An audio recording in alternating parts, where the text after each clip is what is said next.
마태복음 17장 1절로 13절 함께 읽었습니다. 1절 보시면 엿새 후에 예수께서 베드로와 야고보와 그 형제 요한을 데리시고 따로 높은 산에 올라가셨더니 이렇게 말씀하죠. 따로 세 제자를 데리고 예수님께서 산에 올라가십니다. 베드로, 야고보, 요한, 예수님께서 특별히 사랑하셨던 제자들입니다. 어디를 가든지 이 세 명을 항상 데리고 다니셨어요. 그리고 특별히 이 제자들은 다른 제자들이 경험하지 못했던 사건들을, 또 예수님의 말씀들, 이런 것들을 듣고 경험을 하게 됩니다. 그런데 우리가 예전에 한번 살펴봤지만 이 베드로, 야고보, 요한이 제자들 중에서 특별한 이유는 그들이 연약했기 때문이다. 그렇게 말씀드렸죠. 사실상 이 베드로, 야고보, 요한은요, 좀 그 그룹 내에서 좀 문제하다 이렇게 볼 수가 있습니다. 마가복음 3장 16절, 17절에 보면 또 세베대의 아들 야고보와 야고보의 형제 요한이 이 둘에게는 보아너게 곧 우레의 아들이란 이름을 더하셨으며, 우레의 아들, 이들은 굉장히 성격이 급하고요, 굉장히 안에 이제 불덩이 같은 게 있는 것 같아요. 그래서 예수님께서 우레의 아들이다 그렇게 부르실 만큼 이 둘의 그런 어떤 성격적으로 연약함들이 있었다라고 하는 것입니다. 누가복음 9장 54절에 보면 그들이 사마리아인들이 예수님의 메시지에 응답을 안 하니까요, 하늘에서 불을 내려서 다 태워 죽여야 되는 거 아니냐, 그런 식으로 말을 했었죠. 또 야고보와 요한은 예수님께서 자신의 죽음에 대해서 말씀을 하시는데 뭐라고 말하냐면 주께서 영광 받으실 때 하나는 선생님 오른쪽에 하나는 왼쪽에 앉게 해주십시오 하고, 그렇게 예수님의 말씀하시는 그 장면에서 자신들의 이익만을 추구하는 그런 모습도 보이기도 했습니다. 베드로도 다르지 않죠. 베드로도 성격이 급하고 또 마귀짓을 많이 했던 그런 제자입니다. 예수님을 부인하고 저주했던 사람이죠. 예수님께서 죽음에 대해서 말씀하실 때 예수님을 꾸짖었던 그런 제자입니다. 자, 이 세 명은요, 그래서 굉장히 좀 사고를 많이 치는 사고 뭉치고 좀 문제하다 이렇게 볼 수가 있는데, 오히려 그들의 연약함 때문에 예수님은 그들을 더 특별히 사랑하셨어요. 그래서 우리 인생 가운데 우리가 가지고 있는 연약함들은 어떻게 보면은 은혜의 통로다 이렇게 볼 수 있어요. 약자에게 더 많은 관심과 긍휼을 베푸시는 것이 하나님의 사랑이고요, 항상 그 연약한 자에게 하나님 마음이 가 있거든요. 우리 삶이 참 강하지 않고 약한 것, 이것이 어쩌면 은혜입니다. 결국 예수님의 사랑이 그들을 어떻게 변화시켰습니까? 그들을 완전히 하나님의 사랑으로 바꿔놓았죠. 그래서 우레의 아들로 불리던 야고보와 요한은 결국 야고보 같은 경우는 가장 먼저 순교를 당한 그런 믿음의 종이고요, 또 요한은 사랑의 사도가 되죠. 사랑의 사도. 그 우레의 아들이 사랑의 사도가 되었다는 겁니다. 요한복음과 요한 1, 2, 3서를 기록하면서 그 안에 얼마나 예수님을 향한 사랑, 또 그 예수님의 사랑 때문에 또 자기에게 맡겨주신 그 영혼들을 사랑하는지 우리는 너무나 잘 알고 있습니다. 베드로도 마찬가지죠. 그가 로마에서 순교를 당하기까지 그들은 얼마나 많은 믿음의 수고를 하고 주님을 위해서 충성스럽게 자신의 삶을 드렸는지 모릅니다. 주님 안에 있으면 우리의 연약함은 강함으로 바뀌는 줄로 믿습니다. 주님 안에 있으면 우리의 모든 부족함은 하나님께서 채워주시는 것입니다. 그리고 새로운 존재론적으로 변화를 맛보게 되는 것이죠. 그렇게 이 세 제자를 데리고요, 예수님께서 이제 올라가시는데, 그러니까 이 세 명을 제자들 무리에 놔두면 사고 칠 게 뻔하기 때문에 예수님께서 특별히 관리하셨다 이렇게 보시는 것이 이제 어쩌면 더 맞지 않는가 이렇게 보는 겁니다. 변화산 사건이죠. 2절에 보면 그들 앞에서 변형되사 그 얼굴에 해같이 빛나며 옷이 빛과 같이 휘어졌더라. 또 3절에 보니까 그때 모세와 엘리야가 예수와 더불어 말하는 것이 그들에게 보이거늘 이렇게 말합니다. 너무나 영광스러운 장면이죠. 예수님께서 완전히 변형이 되셨어요. 영광스러운 모습으로 변형이 되셨고요. 정말 그 얼굴이 해같이 빛나고 그 옷조차 빛처럼 정말 휘어졌습니다. 모세와 엘리야가 예수님 옆에 서서 예수와 더불어 말하는 겁니다. 이 베드로, 야고보, 요한이 가만히 보니까 직감적으로 안 거죠. 이 옆에 있는 사람들이 모세다, 엘리야다라고 하는 것을 아마 영적으로 하나님께서 이렇게 깨닫게 해주셨든지 직감적으로 알았든지 아마 그렇게 알게 되었던 것 같습니다. 그래서 4절에 보니까 베드로가 예수께 여쭈어 이르되 주여 우리가 여기 있는 것이 좋사오니 만일 주께서 원하시면 내가 여기서 초막셋을 짓되 하나는 주님을 위하여 하나는 모세를 위하여 하나는 엘리야를 위하여 하리이다. 어쩌면은 세 분이 얘기하는 거를 충격 속에서 가만히 듣다 보니까 서로 저분이 모세구나 엘리야구나 대화 속에서 아마 알아챘을 수도 있어요. 그러니까 이제 그 어떤 그 장면 가운데서 이 베드로가 너무나 이제 감격, 어떤 황홀경에 빠진 거죠. 그래서 여기가 좋사오니 이렇게 말해요. 여기가 좋사오니. 여기서 집을 짓고 초막을 짓고 여기서 살자는 거예요. 산에서 내려가기가 싫은 겁니다. 그러나 예수님은 제자들을 데리고 다시 세상으로 내려가 가십니다. 그래서 8절에 보면 제자들이 눈을 들고 보매 오직 예수 외에는 아무도 보이지 아니하더라 이렇게 말씀하죠. 그러니까 베드로는 여기가 좋다. 모세, 엘리야, 예수님 세 사람이면 충분하다. 여기에서 초막을 짓고 이 산에서 사는 것이 낫겠다. 예수님 여기서 집 짓고 삽시다 이렇게 얘기하는 거예요. 그런데 하나님 말씀하시죠. 그의 말씀을 들으라. 내 사랑하는 아들이다. 제자들이 그 음성을 듣고 두려웠을 때 예수님이 제자들을 두려워하지 말라 만져주시고요. 그렇게 예수님이 만져주시고 나니까 예수님 외에는 아무도 남아있지 않습니다. 예수님께서 내려가자 이런 말씀은 하지 않으셨어요. 마태복음에는 그런 말들은 생략하고요. 오직 이 사건들 외에 예수님만 남았다. 예수님만 보였다. 이렇게 말씀을 하고 있어요. 그러니까 눈을 들고 보니까 예수님만 보였다. 그렇게 서술을 하고 있습니다. 무슨 말이죠? 바로 우리가 따라가야 할 분 예수 그리스도시고 그 예수님이 가시는 길은 궁극적으로 십자가의 길이다라고 하는 것입니다. 예수님의 관심은 언제나 십자가였고요. 지금 제자들이 뭘 보느냐? 예수님만을 보게 하시는 것이죠. 그래서 제자들도 바라봐야 할 단 한 가지가 바로 예수 그리스도의 십자가다라고 하는 것을 마태가 강조하는 것으로 보입니다.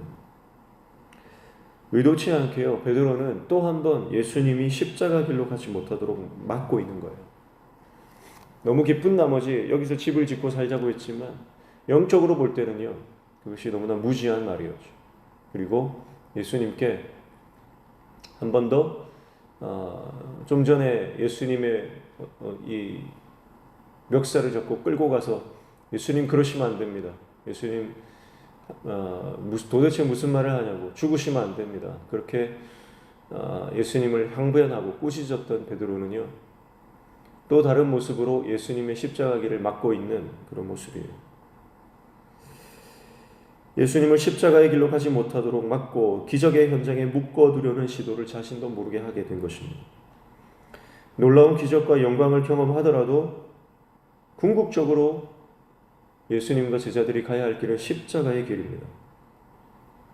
우리도 마찬가지입니다. 여러분, 우리가 눈앞에 어떤 놀라운 광경이 펼쳐지고 하나님의 어떤 영광스러운 기적들이 나타나서 우리의 오감을 사로잡더라도요, 끈질기게 우리가 붙들어야 하는 것은 예수의 십자가밖에 없습니다. 영광은 그 뒤에 오는 거예요. 우리가 끝까지 붙들어야 하는 것은 십자가 외에는 없습니다. 어떤 사건과 어떤 상황과 어떤 사람을 만나더라도 우리가 끝까지 바라보아야 하는 단 한 분은 예수님이고요. 그 예수 그리스도는 우리에게 끊임없이 십자가를 가르쳐 주십니다. 그래서 기적이나 영광이나 어떤 놀라운 사건이 아니라 십자가입니다. 그래서 우리는 그 십자가를 포기해서는 안 되는 것이죠.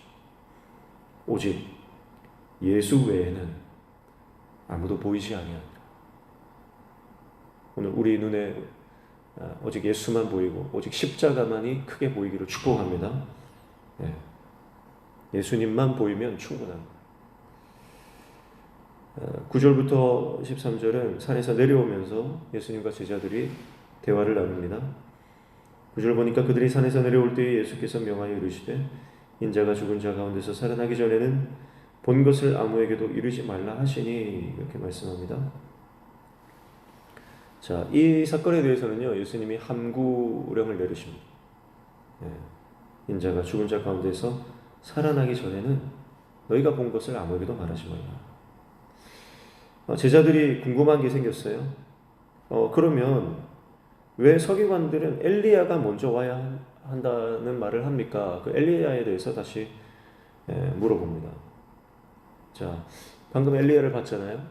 그 엘리야에 대한 질문을 하는 거예요. 예수님께서 뭐라고 대답하십니까? 맞다. 먼저 엘리야가 오는 건 맞다. 그런데 12절 보니까 내가 너에게 말하노니 엘리야가 이미 왔으되 사람들이 알지 못하고 임의로 대우했다. 인자도 이와 같이 그들에게 고난을 받으리라. 이미 왔다. 그리고 그는 고난을 이미 받았다. 그 말을 듣는 순간 세례 요한을 말씀하시는구나. 제자들이 깨닫게 됩니다. 자, 모르던 것들을 예수님께 물어보고 예수님이 가르쳐 주시고, 그리고 깨닫게 되는 것, 제자의 특권이죠. 산을 올라가면서도 아마 여러 가지 대화를 나눴을 것이고요. 산을 내려오면서도 예수님께 모르는 것들을 질문하고 답을 얻습니다. 기록된 말씀만 대화를 나눈 건 아니겠죠. 다른 소소한 것들, 일상적인 것들도 예수님과 많은 대화를 나눴을 겁니다. 산을 오르내리며 강을 건너며 들판을 거닐며 예수님과 함께 이야기했던 제자들, 주님과 일상을 나누고 삶을 공유하는 그것이 얼마나 제자들에게는요 큰 기쁨이었을까요? 제자들이 참 부럽습니다. 이런 장면에서는 제자들이 부러울 수밖에 없어요. 그러나 주님은 지금도 우리와 동행하시는 분이에요. 지금도 우리 삶 가운데 우리의 삶을 공감하시고 우리의 삶을 함께 공유하시며 우리에게 다정히 말씀을 나눠주시고 우리의 음성을 들어주시며 기도에 응답하시는 분인 줄로 믿습니다. 우리가 모르는 것들 주님 앞에 나아가 기도할 때 깨닫게 하시고 우리가 꼭 알아야 될 것들 하나님께서 계시해 주시고 우리 삶 가운데 그렇게 말씀으로 역사하시는 분, 지금도 살아계셔서 우리와 동행하시는 분인 줄로 믿습니다. 그 주님과 늘 동행하는 저 여러분 되시기를 축복합니다. 한 가지 더 살펴보고 싶은 것은 오늘 예수님 곁에 등장한 모세입니다. 모세와 엘리야예요. 모세는 우리가 아는 것처럼 가나안 땅에 들어가지 못했죠. 그러나 그의 일평생 소원 아니었겠습니까? 그러나 그는 예수님과 함께 그 땅을 거닐고 있다는 거예요. 내 인생에서 저 땅을 밟아보지 못하고 죽는구나. 그래서 느보산 자락에서 그 가나안 땅을 바라보면서 저 땅을 한 번만이라도 밟아봤으면, 그렇게 하나님께 한 번만 저 땅 밟게 해주십시오. 그렇게 하나님께 하소연했지만 하나님 허락하지 않으셨습니다. 그런데 허락하지 않은 게 아니셨어요. 이미 허락하셨던 거예요. 시간이 달랐을 뿐입니다. 형태가 달랐을 뿐입니다. 아니 오히려 그가 어떤 좀 초라할 수 있는, 아니면 뭔가 허무함을 느낄 수 있을 만한 그런 시간들이 있을 수 있어요. 그 마지막에 그 땅을 밟고 죽었다면 그럴 수 있습니다. 그러나 하나님은 그를 위한 특별한 계획을 세우고 계셨다는 거죠. 그는 부활하여 예수님의 곁에서 그 가나안 그 약속의 땅을 거닐며 예수님과 교제를 하는 그 놀라운 하나님의 계획을 그는 한참이 지난 후에야 깨닫게 되는 거죠. 엘리야는 어떻습니까? 엘리야는 죽음을 맛보지 않은 사람이죠. 하늘로 병거를 타고 올라갔던 사람입니다.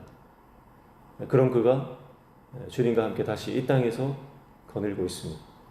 그래서 이것을 보면요, 우리의 죽음의 형태가 어떻든지 간에 결국은 다시 예수님 곁에 선다는 거예요. 우리의 죽음의 형태가 어떻든지 간에 다시 결국 그 창조주이신 우리 예수님 곁에서 다시 우리가 마주하게 될 것이다 라고 하는 것입니다. 그래서 죽음은 우리가 어떤 형태로 죽든지 간에 우리의 그 영생에는 지장을 주지 않고요. 그리고 결국은 우리는 다시 주님 앞에 서게 될 것입니다. 그리고 주님과 나란히 서서 그 주님의 음성을 듣게 될 것입니다. 죽음을 두려워하지 마십시오. 죽음은 우리를 어떻게 할 수 없습니다. 그래서 그 죽음을 두려워하지 마시고, 죽음보다 더 크신 분 우리 주님을 기억하시고, 죽음보다 더 위대하시고 그 죽음을 이기시고 그리고 우리에게 부활의 생명을 주시는 그 주님을 사모하며 나아갈 때 결국 우리는 그 주님 곁에 서게 될 것입니다.